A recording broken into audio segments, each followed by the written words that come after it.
বাংলাদেশে এবং বাংলাদেশের বাইরে পৃথিবীর বিভিন্ন প্রান্তে যেখান থেকে চ্যানেল আই দেখছেন আপনাদের সকলকে সাদর আমন্ত্রণ তৃতীয় মাত্রা দেখবার জন্যে। সম্ভবত যারা টেলিভিশন সেটের সামনে বসা আছেন তাদের অনেকেই এবং আমরা প্রায় সবাই জন্মের পর থেকেই মধ্যপ্রাচ্যের উত্তেজনা, যুদ্ধাবস্থা এগুলোর সঙ্গে পরিচিত এবং আবারও মধ্যপ্রাচ্যে যুদ্ধ চলছে ইরান এবং ইসরায়েলের মধ্যে। এর সঙ্গে যুক্ত হয়েছে যুক্তরাষ্ট্র মহাশক্তিধর দেশ এবং তার প্রভাব গোটা পৃথিবী জুড়ে। আমরা শুনছি যে পাকিস্তানের সেনাপ্রধান তিনি মধ্যস্থতার চেষ্টা করবার আগ্রহ দেখিয়েছেন। তুরস্ক, ইরান এবং ইসরায়েলের মধ্যে কথাবার্তা চালাচালি করবার চেষ্টা করছে। এই যুদ্ধের শেষ পরিণতি কী, কোথায় গিয়ে থামবে, আদৌ কি থামবে, কখন থামবে, বা কখনো কোনো হঠাৎ করেই অনেকে মনে করছেন যে কোনো দিনই থেমে যেতে পারে। কারণ এই যুদ্ধের ভার বহন করবার শক্তি আসলে মহাশক্তিধর থেকে শুরু করে অন্যান্য যারা অংশীজন তাদের কারোরই নেই, কিন্তু প্রভাব পড়ছে সারা পৃথিবী জুড়ে, এমনকি আমাদের মতো দেশেও, বাংলাদেশেও।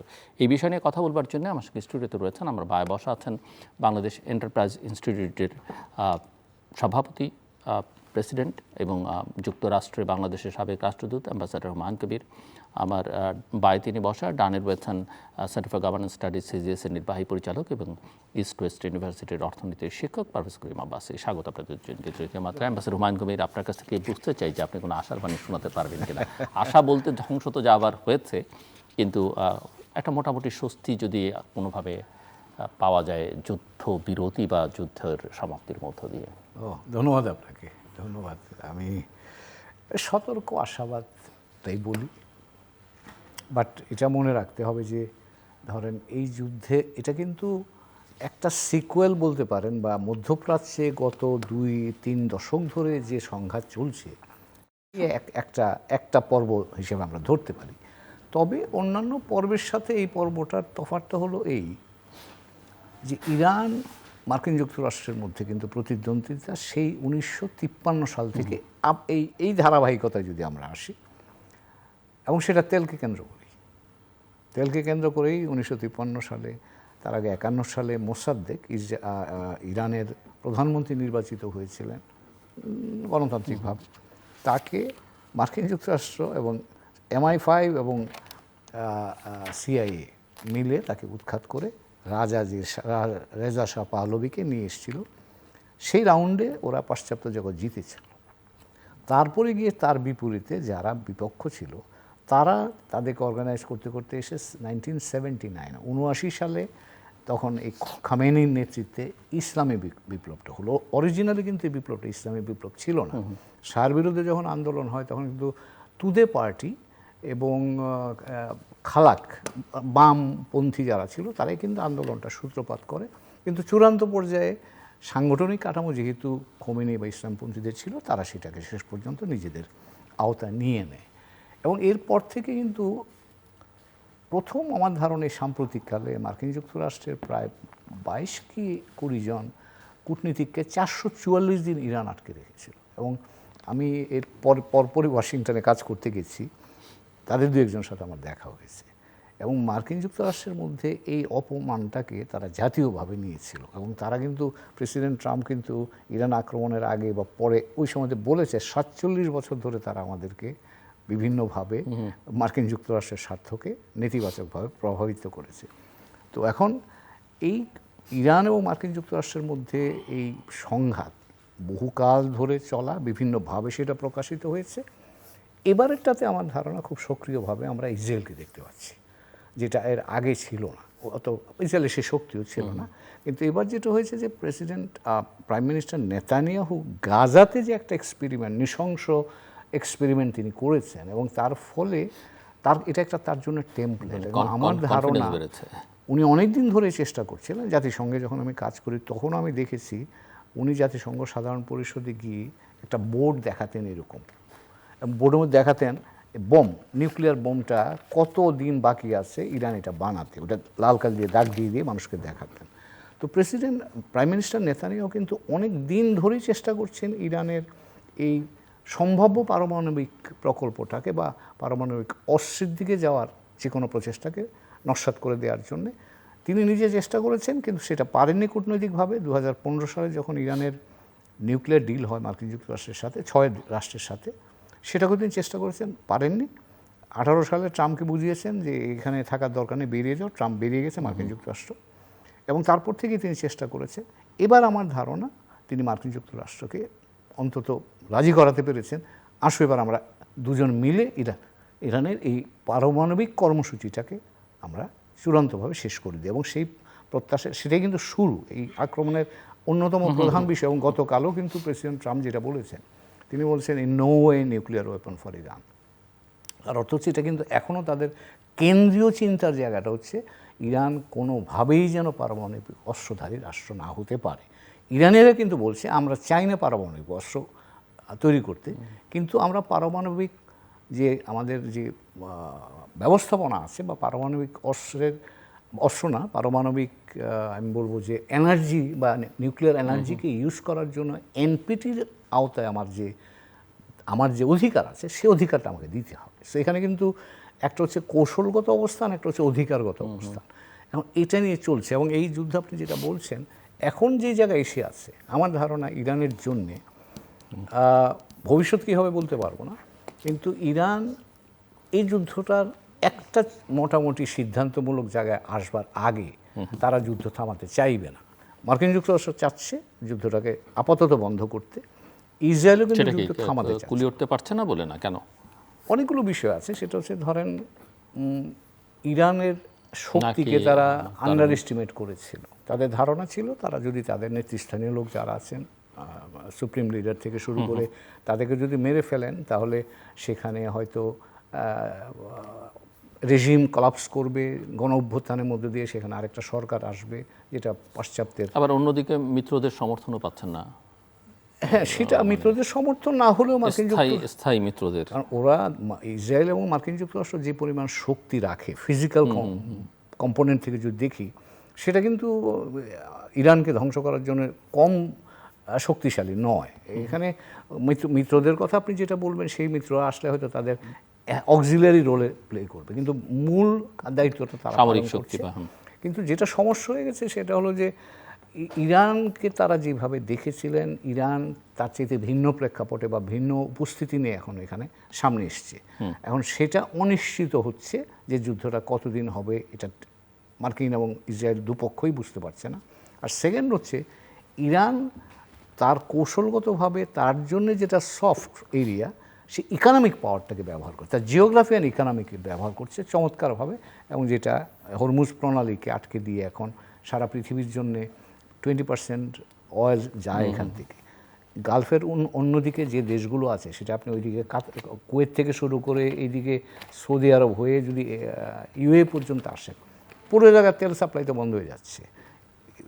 পাইপলাইনে কিছু হচ্ছে কিন্তু বাল্ক যেতে পারছে না, ফলে গ্লোবাল অয়েল সাপ্লাই মানে কমে যাওয়ার কারণে এটা শুধু তেল যে কমছে তা না, এখান থেকে মধ্যপ্রাচ্যের তেলের কাছ থেকে উপজাত হিসাবে কিন্তু সার তৈরি হয়, আপনি পেট্রোকেমিক্যাল প্রোডাক্টস তৈরি হয়। এই যে আমরা এমআরআই মেশিনে হিলিয়াম ব্যবহার করে সেটা তৈরি হয়, অর্থাৎ হোল চেইন এফেক্ট এখন হচ্ছে সারা পৃথিবীতে, এবং ইভেন মার্কিন যুক্তরাষ্ট্রে সেটা গ্যাস পাম্পে দেখা যাচ্ছে গিয়ে। তো কাজেই ইরান অত্যন্ত কৌশলে, মার্কিন যুক্তরাষ্ট্র তার সামরিক, ইসরায়েল এবং মার্কিন যুক্তরাষ্ট্র সামরিক শক্তিটা ব্যবহার করছে, ইরান সেই সামরিক শক্তিকে চেষ্টা করছে যতটা ম্যাচ করা যায়। আমি বলবো না যে সে জায়গায় তারা খুব ভালো ম্যাচ করতে পেরেছে তা না, কিন্তু অল্টারনেটিভ যে একটা হচ্ছে তারা, আপনি যে বলেন আমেরিকান ঘাঁটিগুলো যেগুলো আছে এগুলোকে কিন্তু ধ্বংস করেছে। That's one good thing that Iran has done. তো এর ফলে যেটা হয়েছে, মার্কিন যুক্তরাষ্ট্র এই উপসাগরীয় দেশগুলোকে নিরাপত্তা দাতা হিসাবে যে ভূমিকাটা পালন করছিল সেটা ভেঙে ফেলেছে, এক নাম্বার। 2 নাম্বার, তার জিওগ্রাফিকে এবং ইকোনমিকে ব্যবহার করে এখন মার্কিন যুক্তরাষ্ট্রকে বেকায়দায় ফেলে দিয়েছে, এবং সেই কারণেই তারা এখন চেষ্টা করছে অন্তত একটা অপ্রচলিত অস্ত্র ব্যবহার করছে। এখন একটু সিজফায়ার করে যদি আপাতত এর থেকে নিষ্কৃতি পাওয়া যায়, কারণ এখানে ইকোনমিটাই প্রধান বিষয়। প্রেসিডেন্ট ট্রাম্প যে মাঝে মধ্যে কথা বলছেন, এর কিন্তু আপনি অয়েল মার্কেটে এবং স্টক মার্কেটে আপনি থাকবে যে প্রেসিডেন্ট ট্রাম্পকে এটা কোনো রাজনৈতিক সুবিধা, বাড়তি রাজনৈতিক সুবিধা দিচ্ছে কিনা, কেন তার অনেক কিছু নিয়ে ডোমেস্টিক্যালি প্রশ্ন আছে, বাইরে তো আছেই। তো সেই জায়গায় এই যুদ্ধ তাকে কোনো বাড়তি, আর তার একটা তো তিনি একটা ধারণা তৈরি করেছিলেন যে তিনি যুদ্ধবাজ নন, যুদ্ধ তার তো আমি আসছি সেই জায়গায়, তার আগে পারভেজ পার্সপেক্টিভ। জি ধন্যবাদ। আমি অ্যাম্বাসেডর হুমায়ুন কবির স্যার যেটা বললেন এটার সাথে পুরোপুরি একমত। এটা হচ্ছে কি, যেটা আমি আগেও বলছিলাম যে এটা ইউএসএর হচ্ছে এটা স্ট্র্যাটেজিক ওভাররিচ।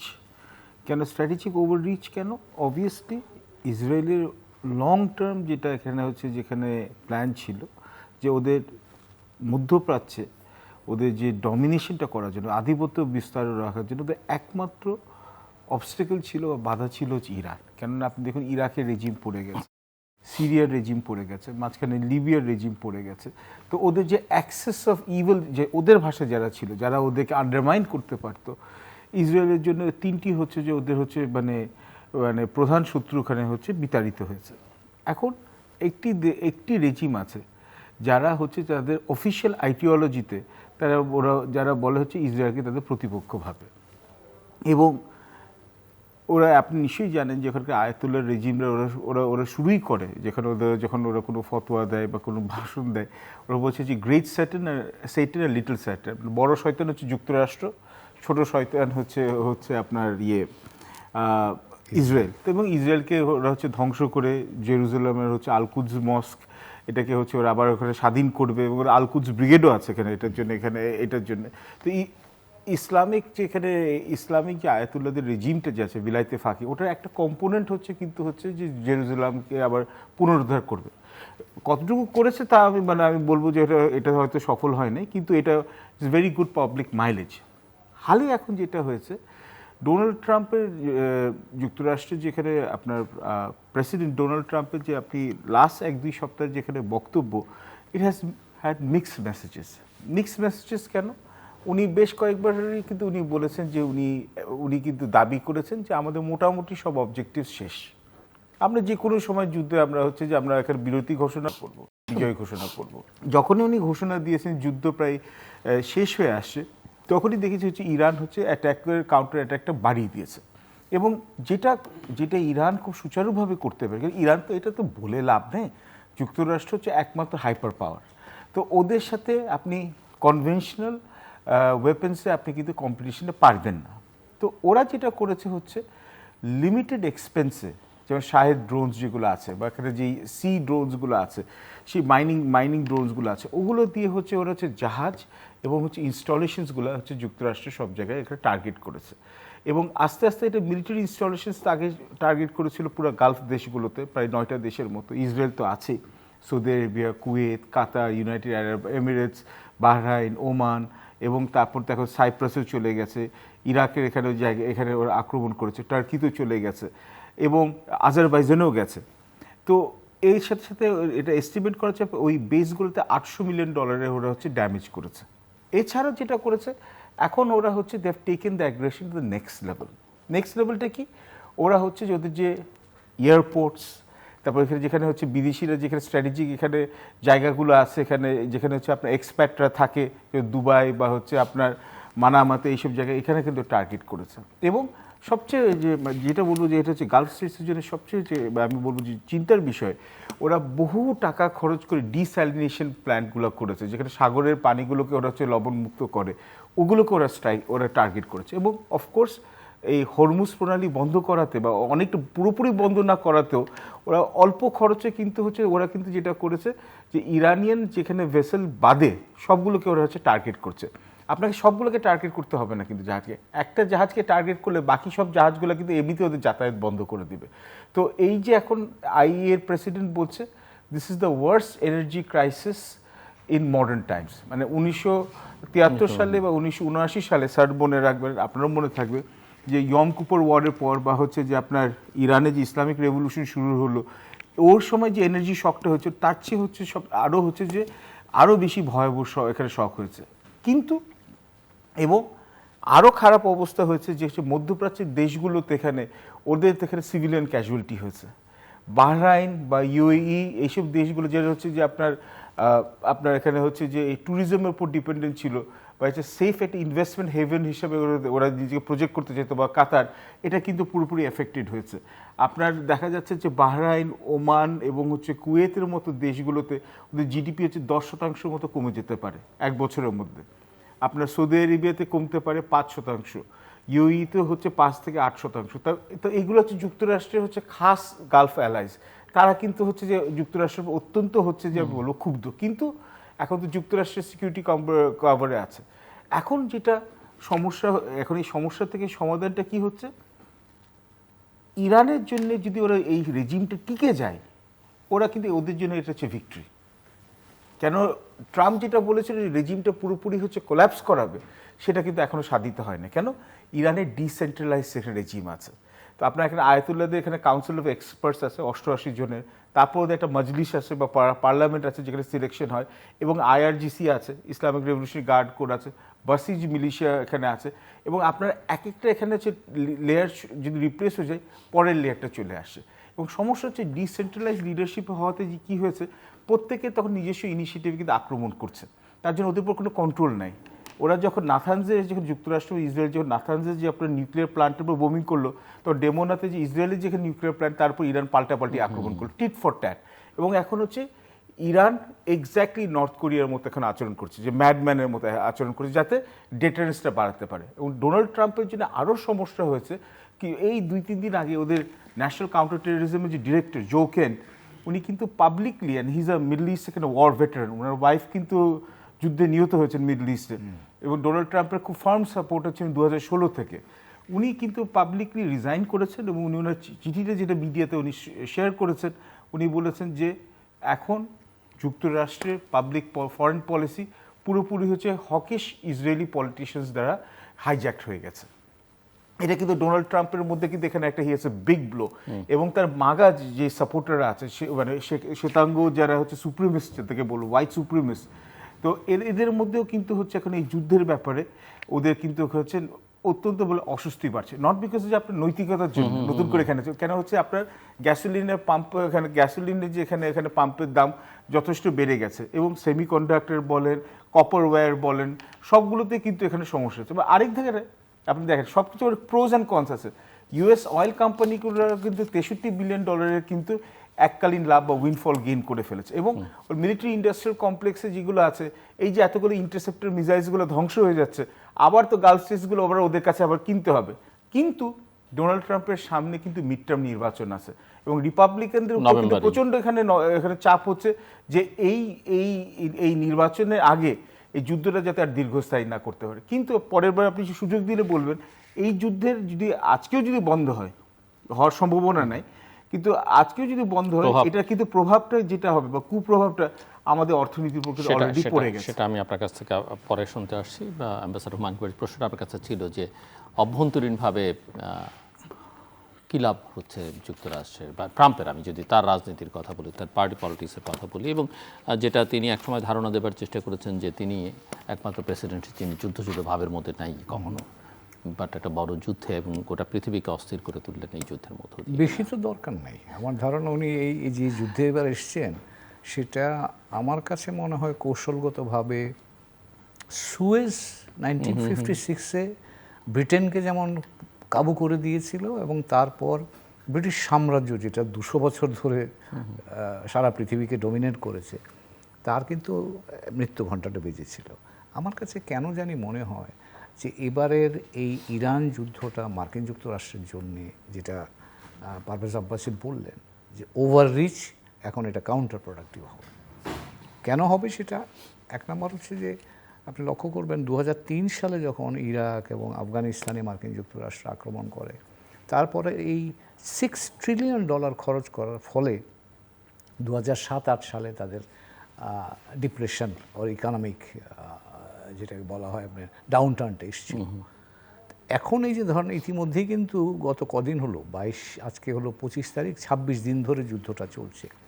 এই 26 দিনে মার্কিন যুক্তরাষ্ট্রে কী পরিমাণ পয়সা খরচ করতে হচ্ছে, প্রতিদিন $1 বিলিয়ন করে খরচ হচ্ছে।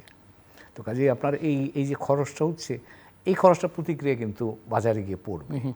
এবং আরও একটা জিনিস হচ্ছে, যেটা আজকে আব্বাসের বিষয়টা দেখছিলাম, যে এখন এই মার্কিন ডলারকে তো সাপোর্ট করে বাইরের পৃথিবী, 60% অফ দ্য ডলার সেটা বাইরের পৃথিবীতে কিন্তু সঞ্চালিত থাকে, এবং এই টাকাটা বিভিন্ন বন্ড আকারে পৃথিবীর বিভিন্ন দেশ কেনে, চীন কেনে, জাপান কিনে, কোরিয়া কিনে, ট্রেজারি বন্ডসগুলো। আজকের দেখছিলাম অনেক দেশ ট্রেজারি বন্ড আর কিনছে না এখন, কারণ তারা বুঝতে পারছে যে এটার কনসিকোয়েন্স হিসাবে ডলার ফল করবে ডাউন দ্য লাইন। তো সেটা যদি হয় তাহলে কিন্তু এটার একটা বড় লম্বা সময়ের অভিঘাত মার্কিন অর্থনীতিতে আসবে। এবং প্রেসিডেন্ট ট্রাম্পের জন্য যেহেতু পারভেজ আব্বাসী সঠিক বলেছে, ওনার জন্য যে জায়গাটা কনস্ট্যান্ট মেজর একটা চ্যালেঞ্জ হিসেবে এসছে সেটা হচ্ছে সামনে মিড টার্ম। তিনি কয়েকটা বিষয় নিয়ে নির্বাচন করেছিলেন। একটা হচ্ছে অ্যান্টি মিগ্রেশন, নো মাইগ্রেশন, এটা নো ইনফ্লেশন। এখন কিন্তু ইনফ্লেশন অলরেডি শুরু হয়েছে এবং প্রেসিডেন্ট বাইডেনের বিরুদ্ধে তার অন্যতম অভিযোগ ছিল এই ইনফ্লেশন, তেলের দাম বেড়ে যাওয়া। এখন কিন্তু অলরেডি ইতিমধ্যে আপনি আজকে দেখলাম $4 হয়েছে তেলের দাম, অর্থাৎ 2 পয়েন্ট সামথিং থেকে এখন $4 এসছে।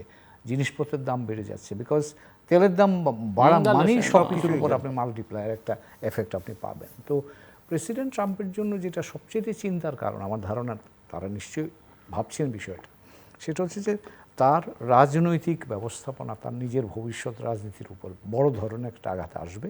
ইতিমধ্যেই ওখানে মার্কিন যুক্তরাষ্ট্রে আলাপ আলোচনা হচ্ছে যে মিড টার্ম ইজ গন, মানে অর্থাৎ মিড টার্ম রিপাবলিকানরা হাউসে একটা সিট বেশি আছে, হাউস অফ কংগ্রেসে 1 সিট ফ্লিপ করার কোনো বিষয় না, আর সিনেটে আছে বোধহয় 3টা না 4টা।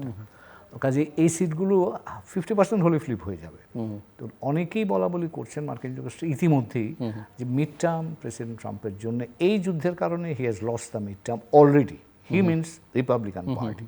তো কাজেই আপনি ধরে নিতে পারেন যদি প্রেসিডেন্ট ট্রাম্প বেসিক্যালি তো এই আপনার কংগ্রেসকে মোটামুটি ইগনোর করে কাজ করছে। এখন যে জায়গাটা আসবে, যদি কোনো কারণে ডেমোক্রেটরা জিতে আসে 2 তাহলে তারা ইনভোক করবে ওয়ার অ্যাক্ট, এবং যেটা দিয়ে তারা প্রেসিডেন্ট ট্রাম্পকে ধরবে। এবং সেইটা যদি হয় তাহলে তো এমনি রাজনৈতিকভাবে যুদ্ধ যদি চলেও বা এরকম অবস্থায় বিরাজমান থাকে তাহলেও তার জন্য বিপদ, এবং যুদ্ধটা এই মুহূর্তে তিনি বন্ধ করতে চাচ্ছেন, এই ইরোশনটা যাতে কমানো যায়। কিন্তু আমার মনে হচ্ছে এখানে 2টা জিনিস বলি আমি, 2টা প্রবণতা আমরা দেখছি। পারভেজ আব্বাসী বলেছেন, একটা হচ্ছে যে উনি বলছেন যে 5 দিন উইন্ডো দেওয়া হলো, এই 5 দিনের মধ্যে আমরা নেগোশিয়েট করবো ইরানের সাথে। তিনি একটা ধারণা দেবার চেষ্টা করছেন প্রেসিডেন্ট ট্রাম্প যে হ্যাঁ এবার আমরা কিছু একটা করে ফেলবো, আমরা 15 পয়েন্ট দিয়েছি। ইরান কি দিয়েছে সেটা বলে না, কিন্তু ইরানের পয়েন্টগুলো আমরা জানি, ওরা 4টা পয়েন্ট নিয়ে মূলত কথা বলছে, 4-5টা। একটা হচ্ছে যে নো ওয়ার, আর কোনো ভবিষ্যৎ ওয়ার আমার বিরুদ্ধে করবো না, এই গ্যারান্টি দিতে হবে। কম্পেনসেশন তারা দাবি করছে যে আমার যে ক্ষতি হলো তার জন্য আমাকে কম্পেনসেট করতে হবে। নিউক্লিয়ার ইস্যুতে তারা বলছে যে আমার যে রাইট সেটা তোমাকে অ্যাকনলেজ করতে হবে, রিকগনাইজ করতে হবে। আর লাস্ট হচ্ছে আমার যে স্যাংশন দিয়ে রেখেছে গত 40 বছর, স্যাংশন তুলতে হবে। ইদানিং আরও একটা জিনিস তারা অ্যাড করেছে যে সুয়েজ দিয়ে এখন থেকে যত জাহাজ চলাচল করবে তারা এটার মধ্যে ডিউটি বসাবে। তার অর্থ হচ্ছে যে ইরান মোটামুটি তার প্ল্যানটা জানিয়ে দিয়েছে যে তারা কী করতে চায়। মার্কিন যুক্তরাষ্ট্র তার দিক থেকে 15 পয়েন্ট দিয়েছে। এটা হচ্ছে একটা মানে আসার জায়গায় যদি বলেন, এখানে টার্কি, ওমান, পাকিস্তান এটা অনেকে আবার একটু বেশি চিন্তা করছেন। পাকিস্তান ইরানের সাথে এই কাজটা করছে এই কারণে যে ওয়াশিংটনে ইরানি স্বার্থ দেখভাল করে পাকিস্তান, তো সেই সুবাদে পাকিস্তান গট এনগেজড। তো এখন কিন্তু পাকিস্তান ইনিশিয়েটিভ নিচ্ছে, একদিকে আসিফ মনির কথা বলছেন ট্রাম্প টিমের সাথে, পাকিস্তানের প্রধানমন্ত্রী কথা বলছেন টার্কির সাথে, ইরানেরদের সাথে, এই সাইডটা পলিটিক্যাল সাইডটা দেখছেন। তো এটা আসার জায়গা, কিন্তু আমাদের মনে রাখতে হবে যে এর পেছনে কিন্তু আরেকটা প্যারালাল প্রসেসও চলছে। আগামী শুক্রবার 2200 মেরিন এক্সপেডিশনারি টিম যেটা, তারা কিন্তু ল্যান্ড করবে, বলা হচ্ছে তারা পৌঁছে যাবে এই আপনার এই যে হরমুজ প্রণালীর কাছাকাছি। এটা শোনা যাচ্ছে তারা খার্গ আইল্যান্ডটা করার চেষ্টা করবে, হরমুজ প্রণালীটাকে ওপেন করার জন্য চেষ্টা করবে। এখন এটা হলে আরেকটা বড় ধরনের এসকেলেশন হবে। এই এসকেলেশন হলে কিন্তু যুদ্ধ থামানো মুশকিল হবে, কারণ ইরানিরা তাদের খার্গ আইল্যান্ড হচ্ছে তাদের একমাত্র টার্মিনাল যেটা দিয়ে তারা এক্সপোর্ট করে। ওই টার্মিনাল বন্ধ করে দেওয়ার হচ্ছে তাদের তেল রফতানি বন্ধ হবে। তো ইরানিদেরকে এটা সহজভাবে মেনে নেবে, এবং সেখানে যদি মার্কিন যুক্তরাষ্ট্রের সৈন্য থাকে আর যদি সেখানে ইরানিরা আক্রমণ করে, মার্কিন সৈন্য যদি হতাহত হয়, তাহলে তো তার ইমপ্লিকেশন আপনি অভ্যন্তরীণ মার্কিন যুক্তরাষ্ট্রের অভ্যন্তরে হবে। তো কাজে এটা একটা হাই রিস্ক এসকেলেশনের পসিবিলিটি আছে। এবং এখানে ইরানিয়ানরা যেটা করছে, এখানে আমি একটা কথা বলি না বলেই পারছি না, ইরানিয়ানরা যে এই সক্ষমতা রাখে এটা বিশ্বাসই করে নাই মার্কিন যুক্তরাষ্ট্র এবং ইসরায়েল, নাম্বার ওয়ান। আমার ধারণায় গত 25 দিনের যুদ্ধে ইরান হ্যাজ প্রুভেন যে তারা যেটা বলে সেটা করে। কাজে এখন অন্তত তাদের এই ধারণাটা আসা উচিত যে ইরান যা বলছে সেটাকে আমি একটু মনোযোগ দিয়ে শুনি। সেটা হলো একটা। এবং ইরানিয়ানরা যেটা করছে ওরা বলে এসকেলেশন ডমিনেন্স, অর্থাৎ আপনি মারবেন তো আমি পাল্টা আপনাকে তার চেয়ে বেশি শক্তি দিয়ে মারবো। এই ফর্মুলাটা তারা কিন্তু দিয়ে ইরানিরা প্রমাণ করছে যে তারা পয়েন্ট টু পয়েন্ট ফাইট করতে পারে। তো কাজেই এখন যে জায়গাটা সমস্যা হচ্ছে যে দুই দিকে আস্থার প্রচণ্ড অভাব। ইরানকে দুইবার ইরান মার্কিন যুক্তরাষ্ট্রের সাথে নেগোশিয়েট করাকালীন সময়তে আক্রান্ত হয়েছে, গত জুনে একবার, এই ফেব্রুয়ারিতে একবার। এখন ইরান মার্কিন যুক্তরাষ্ট্রের উপর আস্থা রাখবে, তার জায়গাটা কোথায়, এবং সেটা যদি রাখেও তার গ্যারান্টার কী হবে? কাজে এটা একটা বড় ধরনের জটিলতার মধ্যে দিয়ে যাচ্ছে। পারভেজ, আপনি যেটা বলতে চাইছিলেন যে এর প্রভাব কি যদি এটা থেমেও যায়, এবং বিশেষ করে আমাদের দেশে এবং অন্যান্য জায়গায়, আমাদের মতো দেশের জন্য হচ্ছে যদি মানে মানে আমরা এবং বাংলাদেশে তো আমরা দেখতেই পাচ্ছি এটা বড় প্রভাব। আপনি পেট্রোল পাম্পগুলোতে দেখলেই হবে, বা এখানে আপনার স্টক মার্কেটে যে আপনার এখানে ইন্ডেক্স এখন যে খুলবে তখনই বুঝতে পারবেন। আমি ওনার সাথে আমি শুধু অ্যাড করে আমি বাংলাদেশের দিকে চলে যাচ্ছি। আরেকটা কারণে যেটা মধ্যপ্রাচ্যের দেশগুলো যারা এখন হচ্ছে যুক্তরাষ্ট্রের উপর চাপ দিচ্ছে, এতকাল ছিল যে ওরা চেয়েছে যে ইরানের যে এই আয়াতুল্লাহদের রেজিম ওটাকে ওরা উৎখাত করতে চেয়েছিল। কেন? ওরা মধ্যপ্রাচ্যে তারা হচ্ছে ইরান যে তাদের শিয়া ধর্মাবলম্বী যারা আছে মধ্যপ্রাচ্যের অন্যান্য দেশগুলো যেমন Saudi Arabia, Kuwait, Bahrain, Lebanon, ওইসব জায়গায় কিন্তু বা ইয়েমেনে তারা কিন্তু তাদের যে প্রক্সি মিলিশিয়া দিয়ে ওরা কিন্তু হচ্ছে ওইসব গভর্নমেন্টের উপর কিন্তু ওরা ওরা হচ্ছে একটা পলিটিক্যাল মুভমেন্ট করতো, বা হচ্ছে যুক্তরাষ্ট্রের বা ইসরায়েলি বেস থেকে আক্রমণ করতো। কিন্তু এখন এবং ওরা কিন্তু এতদিন পর্যন্ত কিন্তু ওরা কিন্তু মুখে যাই বলুক ওরা কিন্তু যুক্তরাষ্ট্র এবং ইসরায়েলকে সমর্থন দিচ্ছে। অনেকে কিন্তু এব্রাহিম অ্যাকর্ডের কিন্তু ইনথুজিয়াস্টিক সাপোর্টার। হাউএভার, এবং এটা বলে বাংলাদেশের দিকে চলে যাচ্ছে। একটা সমস্যা হচ্ছে যে ইংরেজিদের কথা হচ্ছে be careful for what you wish for, because you might actually get it, end up with it. এখন ইসরায়েলের যে এই প্ল্যান অনুযায়ী যদি রেজিম চেঞ্জ ইরানে হয়, ইরান কিন্তু এটা বিশাল বড় দেশ। তো এখানে ইরানের মতো, এবং এখানে ওদের কিন্তু শুধু এখানে আমরা মনে করি যে ওখানে ফার্সি স্পিকিং লোক আছে তা না, আজেরি লোক আছে, বালুচ আছে, সিস্তানে বালুচিস্তানে আছে, আরব স্পিকিং লোকরা আছে, আপনার কুর্দিশরা আছে। তো ইরানের কিন্তু ভৌগোলিক অখণ্ডতা কিন্তু এখানে কিন্তু যদি রেজিম চেঞ্জ হয়, এবং যে এখন যে অর্থনৈতিক যে সমস্যা হচ্ছে, ইরাকের মতো একটা অবস্থা হতে পারে বা লিবিয়ার মতো অবস্থা হতে পারে। এবং সবচেয়ে বড় সমস্যা হচ্ছে যেখানে হচ্ছে কুর্দিশ যে পপুলেশনগুলো আছে, ইরাক থেকে তো আমরা মাঝে শুনছিলাম যে এখানে কিছু এই কুর্দিদেরকে হচ্ছে যুক্তরাষ্ট্র বলেছিল যে ওদেরকে হয়তো গ্রাউন্ড ইনভেশনের জন্য তৈরি করবে। এখন কুর্দিরা যদি ইরানেও যদি এখানে হচ্ছে অটোনমি পেয়ে যায়, তাহলে ইরানে কুর্দিশরা আছে, আপনার ইরাকে কুর্দিশ জনসংখ্যা তো আগে থেকে আছে, এবং মসুল টসুল এইসব দিকে, এবং কারকুকের দিকে আছে, আপনার সিরিয়াতে একটা বড় অংশ কিন্তু এখানে কুর্দরা আছে, এবং টার্কিতে তো 1/3, তো এখানে 20% হচ্ছে কুর্দিরা আছে, এবং টার্কি একটা বিশাল বড় সিকিউরিটি করছে। আর্মেনিতে কিছু কুর্দিশ আছে, এবং একটা যদি গ্রেটার কুর্দিস্তান হতে পারে, যেটা হচ্ছে আপনার যুক্তরাষ্ট্রের যে প্রেসিডেন্ট উইড্রো উইলসন, যুক্তরাষ্ট্রের এখানে সেলফ ডিটারমিনেশন অনুযায়ী ছিল, উইলসোনিয়ার সেলফ ডিটারমিনেশন, এটা কিন্তু ইসরায়েল কিন্তু হালে কিন্তু এটা খুব সমর্থন দিচ্ছে। তাহলে এটা হচ্ছে ওদের বড় হচ্ছে আরব দেশগুলো যেটা আছে ওদের মানচিত্র ভেঙে যাবে, এবং তার সাথে সাথে হচ্ছে এই দেশগুলো হচ্ছে যে ইরানের পর ওরা যাতে একজোট হয়ে তাকে না ওখানে প্রতিরোধ করতে পারে, তার জন্য তুরস্ক বলেন, আপনি ইরাক বলেন, এরা কিন্তু সবাই কিন্তু চাইছে যুদ্ধটা থেমে যাক। আবার তার সাথে সাথে পাকিস্তানের আবার আরেকটা সমস্যা আছে। কেন? যদি আপনার এখানে আপনার ইরানে একমাত্র যে সুন্নি যে এখানে যে আপনার যে প্রদেশগুলো আছে হচ্ছে সিস্তানে বালুচিস্তান, এবং এটা হচ্ছে আমাদের পাকিস্তানের বালুচিস্তানের সংলগ্ন, এবং বালুচিস্তানে হচ্ছে যে আমাদের পাকিস্তানের বালুচিস্তানে হচ্ছে গদার পোর্ট, আর এখানে সিস্তানে বালুচিস্তানে হচ্ছে চাবাহার পোর্ট। এবং এই যে যেখানে এই এখন যদি এই সিস্তানে বালুচিস্তান যদি আবার যদি সুন্নি বলে আলাদা করে ভেঙে যেতে চায়, তাহলে কিন্তু আপনার এই বালুচিস্তান এবং এটা পাকিস্তানের উপর কিন্তু চাপ হবে যে ওই বালুচিস্তানটা আবার ভেঙে যাওয়ার, দুই বালুচিস্তান এক হয়ে যাওয়া। তো পাকিস্তানে আবার ভৌগোলিক অখণ্ডতার সমস্যা আছে, আবার সৌদি আরবের আবার সমস্যা। দেখেন একটা জায়গায় মানে এটা বলে ডমিনো এফেক্ট। আপনার এখানে যে আপনার এখানে ইরানের যে সবচেয়ে যে অয়েল রিচ জায়গাটা, এটাকে বলা হচ্ছে খুজেস্তান, এটা হচ্ছে আরবি মানে অ্যারাবিক স্পিকিং, এখানে হচ্ছে ইরানিয়ানসরা, এবং ওদের সাথে যে বর্ডারিং প্রভিন্স আছে ইরানের যে ইস্টার্ন প্রভিন্স বলা হয়, সেটা ওখানে হচ্ছে অনেক ওখানে অয়েলের কনসেন্ট্রেশন আছে, এবং ওরা হচ্ছে আরব শিয়া। তো এখন দুই দেশই হচ্ছে আরব শিয়া। এখন এটাও যদি ভাঙার সম্ভাবনা থাকে তাহলে সৌদি আরবের ভৌগোলিক অখণ্ডতা সমস্যা আছে। সবাই বলছে যুক্তরাষ্ট্রকে যে তুমি ইসরায়েলে এই কথাতে এত দূর পর্যন্ত যেও না যাতে আমাদের পুরো সাইক্স পিকো এগ্রিমেন্টের যে পুরো মধ্যপ্রাচ্যের ম্যাপটা চেঞ্জ হয়েছে। এখন বাংলাদেশের টাকা আসি এখানে রেমিটেন্সের নিয়ে তো আমরা কথা বলেছি যে আমাদের প্রায় 1,50,00,000 থেকে 1 কোটি বৈধ এবং অবৈধ এখানে আমাদের বাংলাদেশি প্রবাসী শ্রমিকরা আছে। আমাদের $16 বিলিয়ন মতো এখানে রেমিটেন্স আছে। তো ঈদের আগে সবাই অনেকে পাঠিয়ে দিয়েছে বা অনেকে মনে করছে যে আগে আগে যা পারি পাঠিয়ে দিয়ে চলে আসে। আমাদের হরমুজ প্রণালী থেকে যেতে পারছি না বলে Cape of Good Hope South আফ্রিকাতে যাচ্ছি বলে আমাদের যে জার্নিটা হচ্ছে 1 সপ্তাহ থেকে 2 সপ্তাহ বাড়ছে। এবং আমাদের সার আমাদের আমদানি এখানে কমে গেছে, তেল এবং জ্বালানি কমে গেছে। কিন্তু আমাদের what is the actual effect যদি যুদ্ধ আজকেও থেমে যায়? এবং এটা যে আমি বলবো যে বর্তমান সরকারের যারা এখানে যে নীতি নির্ধারক তাদেরকে এটা মাথায় নিশ্চয়ই রাখছে, বাট এটা নিয়ে কংক্রিট স্টেপস নেওয়া উচিত। আমাদের যে জ্বালানি ফুয়েলগুলো আমরা করি, আমাদের এই শুধুমাত্র মধ্যপ্রাচ্যে এই যুদ্ধের জন্য আমাদের 40% বেড়ে গেছে 2025-এর তুলনায়। তার মানে $4.8 বিলিয়ন আমাদের বাড়তি শুধু আমাদের জ্বালানি এখানে আমদানি খরচ দিতে হবে। এটা হচ্ছে আমাদের 1.1% হচ্ছে জিডিপির এখানে হচ্ছে সমর্পণ। এবং হচ্ছে আমরা আগের বছরে $12 বিলিয়ন আমরা খরচ করতে হচ্ছে শুধু জ্বালানি ইম্পোর্ট করার জন্য। এবং এই যে আমাদের বাড়তি যে টাকা দিচ্ছি তার জন্য আমাদের ফরেন এক্সচেঞ্জ রিজার্ভের উপর চাপ বাড়বে। আগে আমাদের ছিল প্রায় 6 মাসের মতো ইম্পোর্ট কভার, এখন এটা নেমে আসবে 5 মাসের মতো ইম্পোর্ট কভারে। এবং তার সাথে সাথে আমাদের টাকার অবমূল্যায়ন হবে। টাকার অবমূল্যায়ন হলে মূল্যস্ফীতি বাড়বে। অলরেডি কিন্তু আমাদের 9.13% মতো মূল্যস্ফীতি আছে, খাদ্য মূল্যস্ফীতি তার চেয়েও বেশি।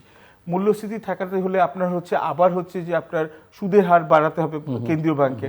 অলরেডি আমাদের 13 থেকে 14% হচ্ছে সুদের হার। সুদের হার যদি আবার খুব বেশি থাকে তাহলে ব্যবসার চাকা ঘুরবে না। আমাদের আগের বছরে 2025-এ আমাদের বেসরকারি বিনিয়োগ, যেটাকে আমরা বলি প্রাইভেট ইনভেস্টমেন্ট, এটা ছিল মাত্র 22.3% জিডিপি, যেটা 1 দশকে সর্বনিম্ন। অলরেডি আমরা কিন্তু আপনার ব্যবসায়ীরা বলছে যে ভাই তুমি সুদের হার কমাও ইত্যাদি করো। এছাড়া আপনি যদি দেখেন আমাদের আবার সাপ্লাই চেইন ডিসরাপশনটা কতটা হচ্ছে। আমরা হচ্ছে যে আমাদের হরমুজ থেকে আমরা 1.4 million tonnes of crude oil import করি। এর মধ্যে হচ্ছে যে আমাদের 60,000 টন হচ্ছে আমাদের ইম্পোর্ট ক্যান্সেল হয়ে গেছে কেন মার্চ মাসে। এবং আপনার অ্যারামকোর একটা কার্গো আছে 1 লাখ টনের, ওটা হচ্ছে যে ওটা এখনও নিশ্চিতভাবে বলা যাচ্ছে না যে হতে পারবে না কিনা।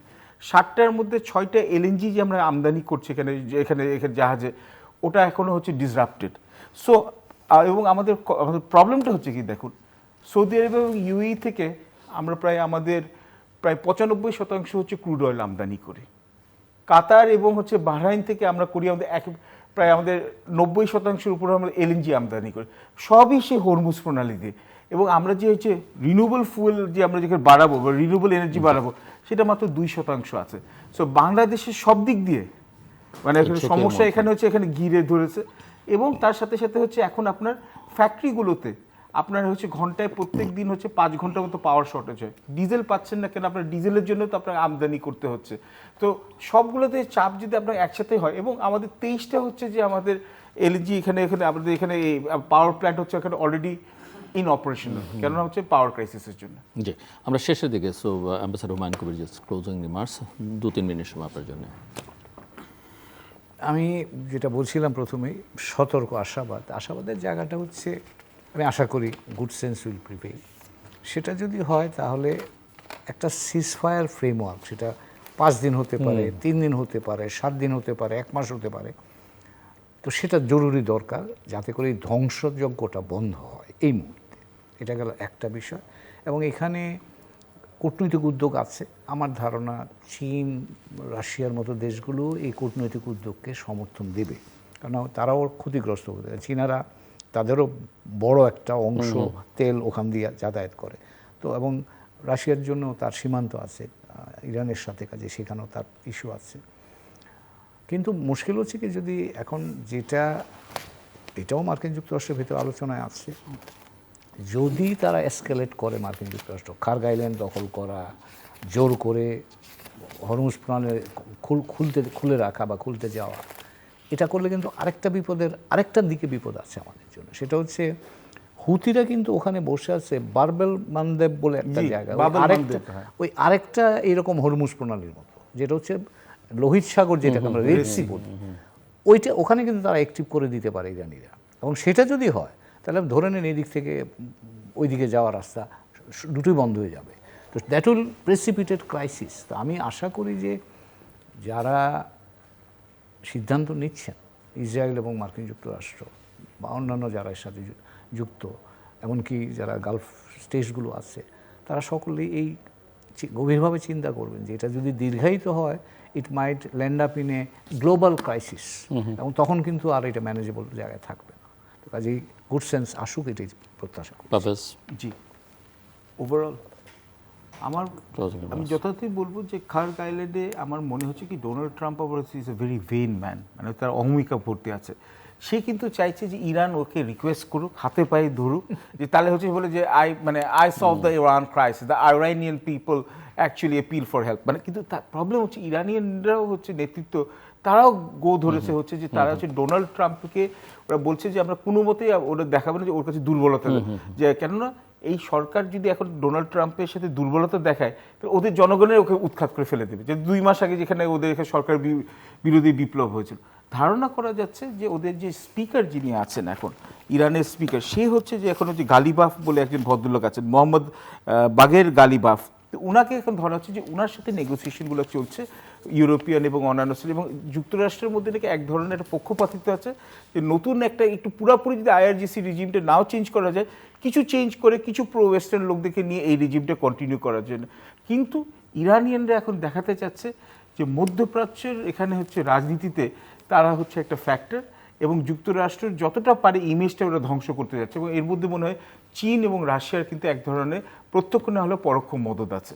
এবং পুরা হচ্ছে এটা হচ্ছে পুরো যে power architecture, net security provider USA যে খুব আনরিলায়েবল, এটা গালফ স্টেটসের কাছে এটা ট্রান্সমিট করে দিচ্ছে। কিন্তু বাংলাদেশের মতো দেশের জন্য আমি বলবো মরার পর খাড়া ঘা, কেননা এই নতুন সরকারের জন্য এত বড় একটা কমপ্লেক্স চ্যালেঞ্জ এটা সামলানো, এবং তার সাথে সাথে এলডিসি গ্র্যাজুয়েশনও আছে, আইএমএফ এর লোন নেগোসিয়েশন আছে।